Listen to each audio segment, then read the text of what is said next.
గ్రామ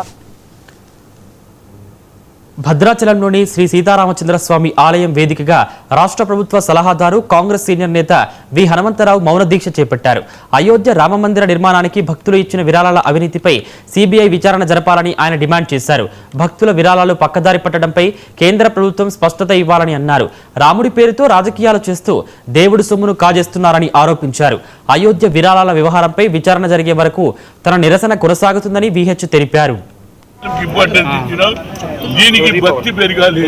దేవుని మీదనే అన్యాయం జరిగింది, సిబిఐ ఎంక్వైరీ చేయాలి. దాని గురించి నేను ఢిల్లీలో 19వ తేదీ నాడు మౌన దీక్ష చేస్తున్న ఆడ కూడా హాఫ్ అన్ అవర్ కూర్చుంటా. దానికి తప్పనిసరిగా రాహుల్ గాంధీని, ప్రియాంక గాంధీ తప్పని కూర్చున్నాను. ఎందుకంటే దేశం మొత్తం ఇప్పుడు మేల్కొన్నాడు. నిన్నటి వరకు ఎవడు మాట్లాడలే. ఎప్పుడైతే మేము మొదలు పెట్టినామో ఇక కాంగ్రెస్ వాళ్ళు మొదలు పెడుతుండట, మళ్ళీ వాళ్ళకే అప్ప చెప్తారట. డ్రగ్స్ దొంగలు వాళ్ళ కొత్తోళ్ళని అందరిని తీయాలి, అందరినీ జైల్లో పెట్టాలి.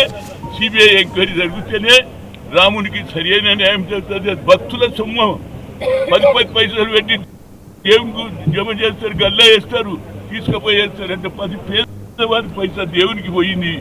ఆ పేద పైసలతో ఇవాళ ఏది వెంకటేశ్వర స్వామి తిరుపతిలో హాస్పిటల్ కట్టిస్తున్నారు, స్కూల్ కట్టిస్తున్నా లేదా?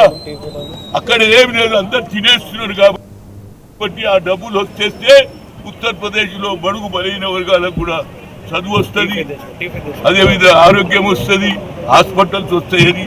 కనుక దాని మీద సిబిఐ ఎంక్వైరీ జరిగే వరకు నా పోరాటం కొనసాగుతుంది.